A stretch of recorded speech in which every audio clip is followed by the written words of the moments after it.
contoh ya, lu send call email itu bukan cuma kayak, hi, I'm Richie Wirjan, I'm the founder of blah blah blah blah, I built this company blah blah blah. But what if lu start email dan gini, hi, I'm Richie Wirjan, I found out that your venture capital thesis is related to what I'm doing so far.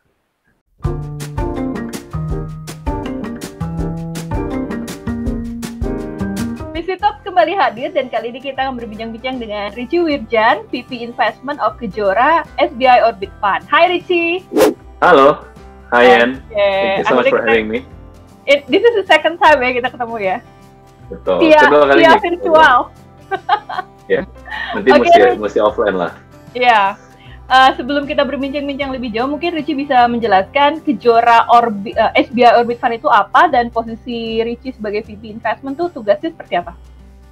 Oke, thank you Ian. Sekali lagi thank you banget buat teman-teman lagi nonton. Kalau saya boleh kenalin sedikit soal Kejora SBI Orbit Fund. Kita ngelihat bahwa dari Kejora sama SBI itu kita udah partnership, salah satunya lewat investment kita di co-investment kita di investment. Dari tahun 2017 sebenarnya kita coba build relationship itu, dan akhirnya tahun ini kita bentuk yang namanya Kejora SBI Orbit Fund, focusing untuk Indonesia market sebetulnya. Jadi memang kita khusus untuk Indonesia, Indonesia market, Indonesia fokus. Kalau bisa dapat Indonesia founder is even better gitu ya. Dan ini pendanaan dengan tiket size sekitar dari 200.000 sampai 3 juta dolar. Khusus untuk seed, di early stage, mulai dari seed sampai series A round gitu. Dan di Kejora sendiri, mungkin udah teman-teman udah pada tahu juga ya, bahwa Kejora udah eksis dari tahun 2014. Kita udah invest kurang lebih sekitar 35 portfolio sampai hari ini. Mungkin kesannya jadi, kayaknya nggak banyak ya investmentnya gitu ya, di-compare sama beberapa venture capital lainnya. Nah itu nanti kita bahas lebih jauh lah. Gitu ya. Korek lebih jauh ya. Sorry, tadi investri ya? Betul, investri kita co-investment, betul. Dan akhirnya di satu pihak yang lain, yaitu dari SBI Holdings dari Jepang, itu masuk ke kita. SBI sendiri udah manage over sekitar 18 billion AUM across the region. Terus kemudian salah satu mungkin notable di Indonesia adalah Tokopedia. Jadi waktu di early banget, SBI Holdings itu masuk invest di Tokopedia. Kemudian juga beberapa portfolio seperti Ralali, Amarta, Taralight, itu adalah portfolionya SBI Holdings di Indonesia. Kalau Kejora sendiri kan udah lama nih, tadi si Richie bilang kan kerjasama dengan SBI Orbit ini based on apa sih, Rich? Kenapa akhirnya Kejora memilih untuk kerjasama strategis dengan SBI Orbit Fund ini? Karena sebenarnya Kejora sendiri kan dari dulu udah eksis nih. Salah satu visi yang lumayan lama gitu kan, berdiri dari awal gitu. Kenapa alasannya membentuk kolaborasi ini, Rich?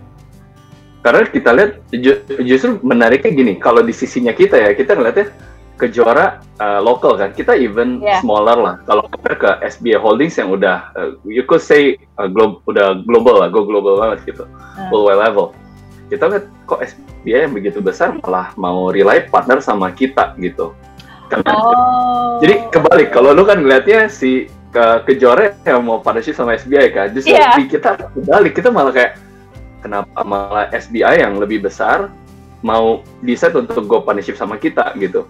Dan dari situ kita belajar bahwa dari SBI ngeliat kita tuh kuat banget di lokal gitu, dan juga di regional scale. Dan akhirnya dari situ mulai salah satunya sebenarnya kick-off-nya dari si co-investment di Investri.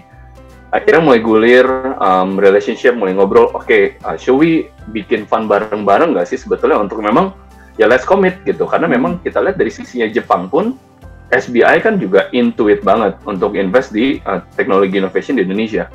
Akhirnya yaudah dibikinlah kendaraan khusus yang namanya si Kejora SBI Orbit ini. Fokusnya startup Indo atau Southeast Asia secara overall sih, Rich, kalau dengan SBI ini? Kalau dengan yang untuk yang Kejora SBI Orbit itu memang specifically Indo aja.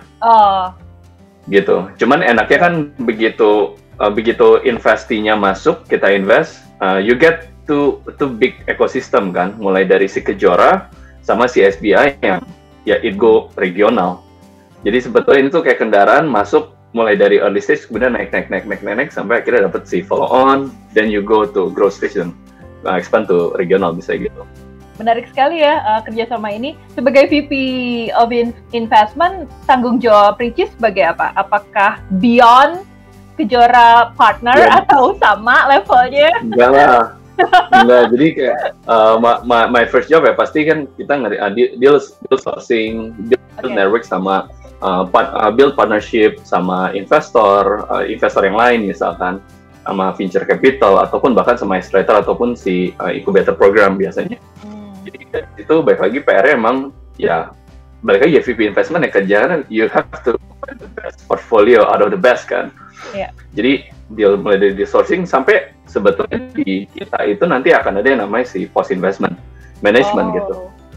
Karena baik lagi ya begitu lu lihat di early stage companies kan rata-rata foundernya tuh benar-benar have a very strong idealism gitu ya. Tapi mungkin secara bisnis model masih coba-coba udah jalan mungkin setahun 2 tahun tapi ada yang bisa di-adjust atau enggak ya gitu. Nah di situ bagiannya kita biasa Kejora tuh kita bilangnya kita hands-on approach gitu. Atau kalau dibilang hands-on nanti gini, gue mungkin bilang gini, kita nggak hands-off ya, karena kan biasanya ada ya kayak ya lu invest nanti kirim quarterly report ya gitu. Syukur-syukur you're growing itu hands-off. Hands-on dibilang hands-on banget juga sih, karena kan kayak kan kita invest karena kita udah tahu you're the one that operate the business bukan kita as an investor. Yeah. So we decided kayaknya kita tuh hands if. Jadi if you need my help untuk kayak bantuin dong nge-setup, ngarahin ini, bikin teknologi di sini, dan itu yang bisa kita bantu. Tapi memang intention kita begitu kita invest, like the first 1 year and 1.5 itu biasa kita intense tuh barengan sama si foundernya untuk benar-benar ya crystallizing lagi sebetulnya bisa diapain untuk developmentnya. Tapi menarik ya, Rich, post management, post funding istilahnya ya tadi ya Rich bilang ya. Post funding ya, you could say post investment. Istilahnya kayak kita beli mobil after sales gitu ya. Ya, you could say. Kira-kira cara kerjanya gitu. Tapi udah beberapa investor melakukan itu nggak sih, menerapkan itu, atau baru Kejora SBI Orbit Fund aja menerapkan post investment management ini? Ya. I cannot say on behalf of any other VC kan. Oke. Gue nggak tahu di VC lain kayak gimana. Cuman kalau di kita memang kita committed nih bahwa ketika ada satu investasi yang memang kita decide untuk invest, ya udah ayo go bareng-bareng gitu untuk jalan, karena memang tujuannya kita invest kan ya kita mau mereka grow kan. Iya. Yeah. Nggak cuma sekedar kayak we not the spray and pray VC. Jadi kita emang udah lebih ke laser fokus kayak we want to go to this industry, misalkan kita cari investinya terus kita invest di situ. Bukan yang kayak yaudah gue invest di sini. Oh ini kayaknya industri lagi naik, invest. Ini industri lagi turun. Enggak deh, karena kita nggak invest di distress company kan. Okay. Jadi we drop it gitu. That brings me to my next question. Oke. What kategori startup yang dicari sama Kejora SBI Orbit Fund ini? Apakah menyesuaikan tren atau ada beberapa niche kategori yang jadi pilihannya Richie dan tim? Oke, jadi kalau ditanya soal industri, dari Kejora, kita industri agnostik. Kita explore beberapa, industrinya apa aja kita explore. Tapi biasanya kita lebih confident untuk beberapa sektoral yang kalau kita tuh ditanya, kita pengen cari tuh yang infrastructure enabler sebetulnya. Kayak misalnya sekarang kita lihat posisinya SME kan lagi kena hit banget kan gara-gara pandemi kan. Iya. Nah kita coba cari, sebenarnya kita bukan pengen invest di another e-commerce. Gitu. Tapi kita lebih cari kira-kira ada gak sih platform ataupun startups yang mereka bisa support si SME untuk bisa, contoh, misalkan mereka bisa go digital lebih cepat. Jadi sifatnya ngebantu mereka untuk operate lebih lagi gitu. Karena dari evaluasi kita, pandemic ini kan slow down. Akhirnya ekonomi muter cepat. Tapi sebetulnya potensinya ada. Nah, gimana caranya si startup ini yang kita lagi push forward untuk cari yang ini, supaya mereka justru bisa boost up, supaya akselerasi tuh si SME udah. Our ekonomi kan ditopangnya sama SME kan. Nah, kalau misalnya kita nggak lihat ke situ, kayaknya bukannya soal missing out, tapi lebih kepada the fundamentalnya justru itu yang penting gitu. Wow, kalau dilihat kayaknya startup yang bisa difunding oleh Kejora SBI Orbit Fund ini yang sudah paling nggak udah seat ke atas ya? Atau ternyata nggak terlalu berpengaruh karena paling tidak udah punya traksi, udah mature seperti itu ya Rich ya? Jadi kalau kita cari startup-startupnya itu sebenarnya kalau dibilang early banget nggak juga gitu. Jadi nggak bisa terima yang cuma sekedar yaudah idenya bagus gitu. Tapi nggak ada traction-nya. Di kita nggak yang kayak gitu. Kita nyari yang sebenarnya ketika si founder believe sama apa yang idenya mereka gitu ya mereka udah jalanin gitu. Mereka udah tes dulu, terus kemudian ada traction-nya, baru kita lihat, oh at least you have done your part untuk evaluate apakah itu berhasil atau enggak, dan baru kita push forward. Untuk kita invest, gitu.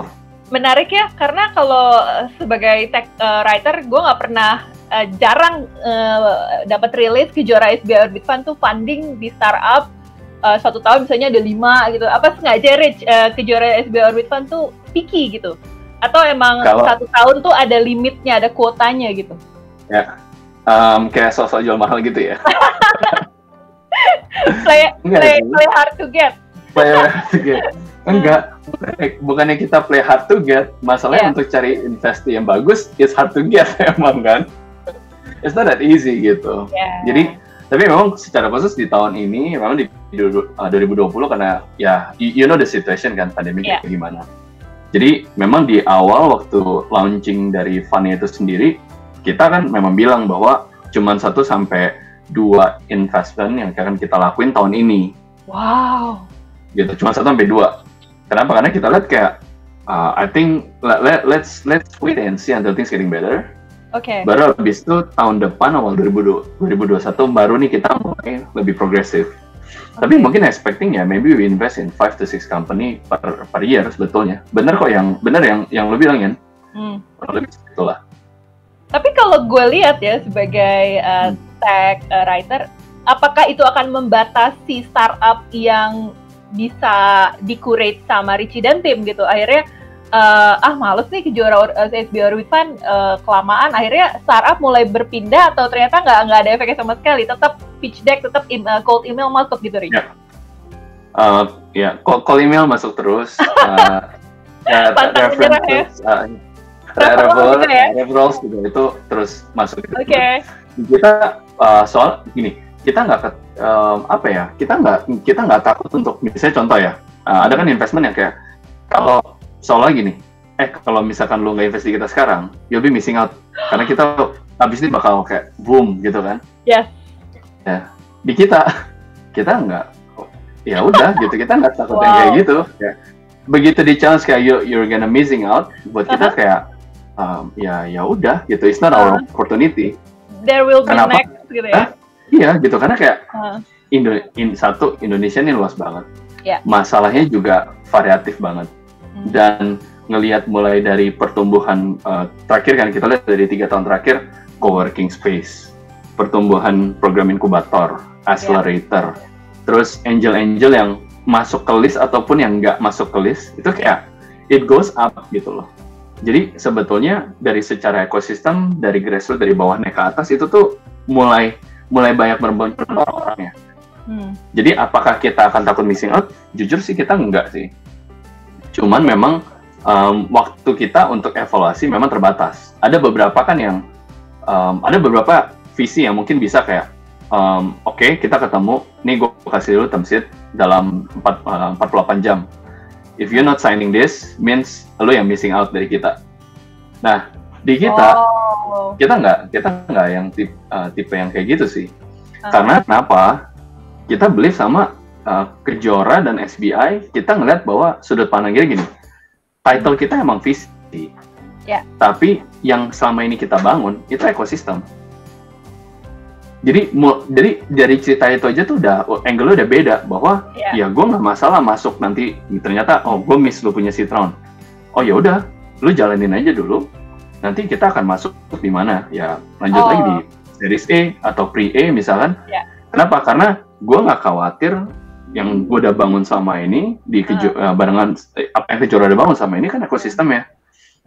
Jadi kayak menarik gitu untuk ngeliat kayak gimana caranya Pawn misalnya Pawn as a POS bisa connect sama Investri untuk profit lending ke si merchant-nya. terus investasi bisa connect sama si cepat, misalkan untuk give pre-approval landing, itu waktu itu tahun 2019. That synergy happening gitu, kita nggak terlalu khawatir dengan perasaan kayak we might missing out sih. Gitu. Oke, menarik sekali ya, karena kalau kita lihat track record di Investor sekarang growth-nya oke banget ya. Ada beberapa korporasi bahkan ya yang sudah ikutan funding gitu ya. Artinya Kejora dan SBI Orbit Fund ngelihat prospek Investri ke depannya sangat bagus, makanya nggak terlalu banyak ngasih funding, tapi pengen bikin startup seperti Investri gitu ya, yang sukses. Oke, wow. Ya, we're hopeful lah. We're hopeful untuk dapetin startup yang sama-sama believe untuk nge-build di industri, dan ya sinergi bareng gitu untuk membangun tujuannya itu sih. Oke, you've been doing this since 2019 ya, Rich ya? Ada beberapa founder mistake nggak yang Rich bilang, oh my god, not again gitu loh, yang terutama Indonesian founder ya, yang lo lihat, aduh ini cold email aja nggak layak nih untuk gue baca gitu. Lo ngeliatnya gimana, Rich? Kadang-kadang founder. Most mistake yang kita temuin ya, contoh pitch deck tuh kayak panjang banget. Sedangkan kayak lu nge-pitch terus ada ya beberapa yang cold emails tuh ngirim 1 sampai 30 sampai 40. Cold email? Iya, cold emails ada. We believe kayak itu pasti founders pengen yakin bahwa kayak I've done my research, nih makanya agak panjang nih slide-nya gitu. Tapi di kita ya apa ya, teman-teman yang lagi build startup, yang lagi nge-pitch kayak kita visi kita nggak banyak kan waktunya kan. Jadi kayak untuk terima sehari kita bisa terima 6 sampai 8 deals misalkan. Dan begitu masuk udah pindah hari kan udah beda deals lagi kan. So dari awal screeningnya aja kalau misalnya udah nggak jelas, kita pasti drop. Begitu slide-nya udah acak-adut, foundernya nggak jelas background-nya apa, terus bisnisnya mungkin dia bisa kasih, oh marketnya gede, $10 billion, 50 billion gitu. Tapi pas dicek bisnis modelnya apa, nggak dimasukin ke situ. Kenapa?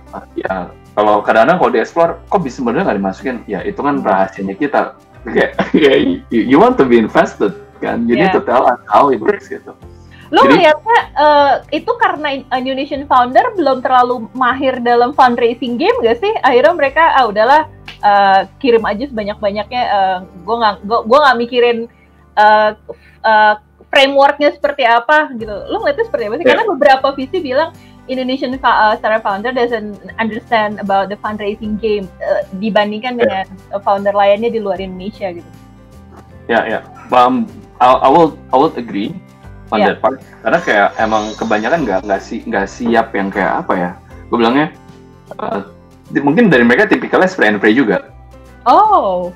Ya kan, jadi gue punya pitch deck, terus gue cari list VC di Indonesia, ini just send it over, kan bisa gitu kan, kayak ngirim lamaran pekerjaan gitu ya, Rich? Iya kan, expecting at least masa dari 20-an, dari 30-an local VC nggak ada yang respon sih, kan nggak mungkin. Oh my god. Nah, dari kan mentality kayak you have to switch, bahwa kayak mikirnya dengan waktu yang terbatas, means kayak lu benar-benar mesti compress atau bahkan lu mesti nge-filter, lu mau ngomong sama siapa. Dan as a founder kan, ya fundraising is kind of like your day-to-day job juga kan. Untuk tahu bahwa kayak the cash flow of the business, runway-nya kayak gimana. Jadi akhirnya lu bisa predik, kayaknya gue nggak cocok deh sama visi yang ini karena mereka begini. Kan lu enak kan ketika lu send cold emails, misalnya contoh ya, lu send cold emails itu bukan cuma kayak hi, I'm Richie Wirjan, I'm the founder of blah blah blah blah, I built this company blah blah blah. But what if lu start email dan gini, hi, I'm Richie Wirjan, I found out that your venture capital thesis is related to what I'm doing so far. Gua nge-build ini yang mana mungkin it might be worth it to be explored by you karena lu udah punya pengalaman nge-build portfolio ini yang sebenarnya sektornya sama kayak gua. Would you love to talk? Nah, kayak gitu kan beda kan? Karena you bring something to the table gitu. Lu bukan cuma nodong kayak ini pitch deck gua diterima ya gitu. Tapi kayak that's the reason why gua as a VC kayak kita terima lu punya email dan this is interesting gitu, karena point of view-nya adalah how the company can add value to the VC ecosystem. Bukan cuma sekadar kayak ini gue todong terus gue lagi fundraising 500.000 untuk berapa persen dan gitu, kayak ya bukan gitu aja sih sebetulnya. Like need to understand from the VC side juga sih. Oke. Aduh, seru juga ya dapat tips dari Richie langsung nih.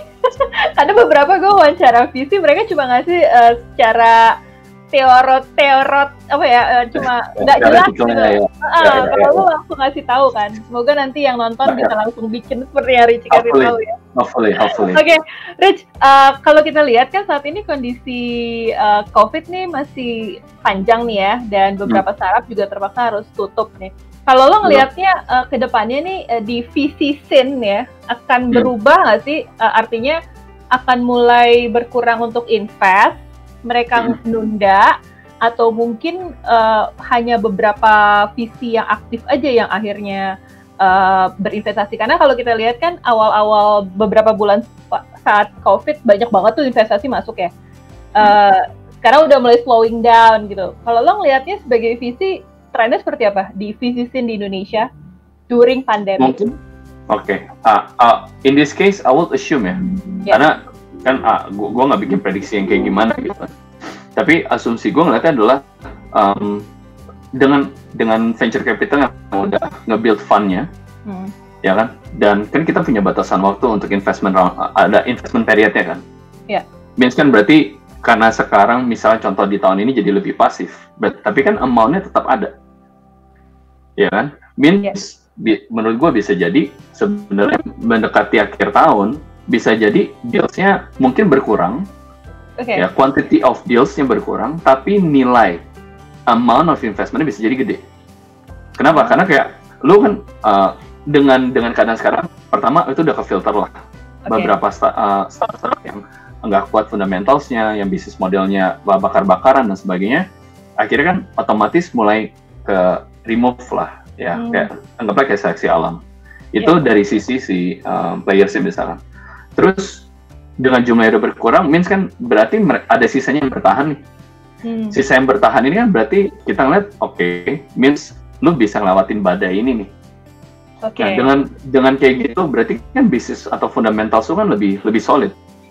Nah, dengan udah diuji during these hard times, means kalau gue ngeliatnya adalah as a VP investment, gue ngeliatnya berarti fundamental lu kuat. Ya udah, kenapa kita nggak double down untuk invest di company lo, rather than gue split the risk lagi.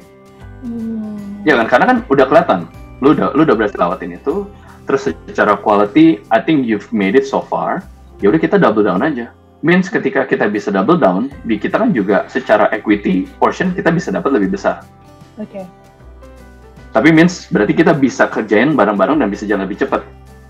Nah, menurut gue sih ngeliatnya kayak gitu. Mungkin agak ke akhir tahun, quantity apakah akan sebanyak tahun lalu? Pasti enggak. Tapi amount-nya yang di raise gue rasa bisa jadi lebih gede. Sama atau lebih gede. Letter stock kebanyakan. Di atas pre-series A kebanyakan yang rilis yang diterima oleh Daily Social, gue ngelihatnya yang seed justru nggak terlalu banyak gitu. Ya, karena ya emang bittersweet sih. Gue juga ngobrol sama beberapa startup. Gue ada yang curhat juga lah. Bilangnya bahwa kayak kalau misalkan sekarang VC semua posisinya nunggu, sedangkan di sisinya startup kan kayak justru kita perlu investment lo orang supaya kita bisa sustain gitu. Kalau nggak, teknologinya ya bakal mati karena runway kita habis. So it's always been like kayak two side of coin kan. Dari VC pengen dapat pasti pengen cari deals yang bagus. Means kayak ya udah ditahan untuk nge-review dan sebagainya. Tapi di sisi lain, kalau misalkan startupnya ditahan kayak gitu, bisa jadi yang bagus amit-amit ke dalam juga. Iya kan? Aduh, seru banget nih ngobrol sama Richie nih, expert banget. Rich, Rich, buat mereka yang mau di-funding sama Kejora SBI Orbit Fund tuh harus seperti apa sih, what it takes to be funded by you guys, dan mungkin bagaimana caranya mereka bisa reach lo, apakah social medianya Kejora SBI Orbit Fund atau langsung ke LinkedIn atau ke website atau gimana, Rich? You can reach us ke website, langsung di website atau ke via satu website atau email langsung. Biasa kalau DM-an gitu jarang sih. lebih ke email karena kan you make it lebih proper kan. Kita bisa lihat even the way kita evaluate ya, even the way you write your email to us, ya kita juga bisa lihat kenapa. Do you really serius? Lu benar serius apa enggak? Lu benar mikirin nggak sih? Lu nggak cuma sekedar email saja gitu. Dan kalau misalnya kriterianya apa? Satu, kita cari memang dari segi the strategy of the way you think gimana. Terus kemudian dari founder profile. Kadang-kadang foundernya relevan nggak sih? Ada kan yang kayak kadang-kadang kita lihat industri ini lagi naik, foundernya masuk bikin startupnya. Pas kita background check, kok nggak relevan ya sama apa yang dia build. Jadi kita mikirnya kayak ini sih kayaknya cuman ikut-ikutan aja berarti. I see. Ya, dan itu ya honestly minus the score sih. Oke. Gitu. Karena jadi, sekarang gue jadi curhat nih sebagai reporter. Ya. Ada beberapa sekarang startup baru yang seperti yang Richie bilang gitu loh. Background dengan apa yang mereka tawarkan nggak relevan. Itu buat lo. Betul. Itu fail ya? Enggak sih, fail. Oke. Karena di kita berarti bisa aja, maksudnya gini, kita lihat berarti ke depan ya, bisa jadi, bukannya kita negative thinking ya, bisa jadi kalau misalkan dia ngeliat ada tren baru di industri lain, ya dia lompat kapal aja, terus startupnya ditinggalin yang kita invest, bisa jadi loh, ya kan? Jadi lebih enak bahwa kita invest ke founder yang memang background-nya relevan. Kenapa? Karena baik lagi our role as an investor is to invest and oversee the performance kan, bukan kita yang do the performance of the company gitu. Karena kita tahu bahwa the reason why we invest in your company, karena emang lu tahu bahwa lu yang ngejalanin, you know how it works, how it operates, yang sampai di lapangan benar-benar detailnya kan lu yang tahu gitu. Lah kalau misalnya kita invest, kita masih harus ngajarin lagi, we will say it's not a good investment then. Karena akhirnya fokus kita ke shift the way we play between the roles dari si founder, the CEO ataupun kita as an investor kan akhirnya jadi abu-abu kan. Dan it might lead to another conflict. Nah, better ya udah beresin dulu kalau emang udah ready di invest. Oke. Thank you Rich. Kayaknya lo harus bikin buku atau punya podcast deh Rich. Seru banget tips-tips dari lo. Gue udah diundang aja kalau gue. Makasih banyak ya Richie, sukses buat Kejora SBI Orbit Fund. Ditunggu informasi selanjutnya yang kayaknya gue nggak bakal nunggu dalam waktu dekat ya. You will. Yes. Oke. Hopefully nanti lo akan gue teror kok. Tenang aja Rich. Oke, selamat bekerja di rumah ya. Sampai ketemu lagi Rich.